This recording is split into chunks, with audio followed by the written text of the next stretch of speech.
आपल्यासाठी काहीतरी स्पेशल करून खाणं किंवा आपल्या शरीरासाठी आपल्याला जे आवश्यक आहे त्या गोष्टी आपण पुरवतो का ह्याकडे लक्ष द्यायला आपल्याला वेळच नसतो. कारण स्वतःसाठी कधीतरी काही करून खाणं हे आपल्याला अत्यंत मोठं पाप वाटत असतं. बरं तेही जाऊ देत.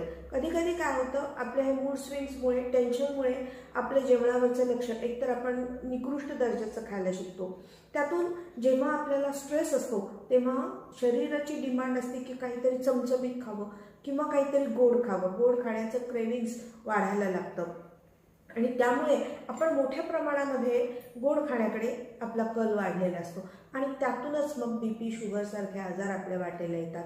स्किन सॅगी दिसायला लागते, स्किनवरती पिगमेंटेशन यायला लागतं आणि या सगळ्यांची कारणं आहेत की डाएटमध्ये आपल्या झालेली उलथापालथ.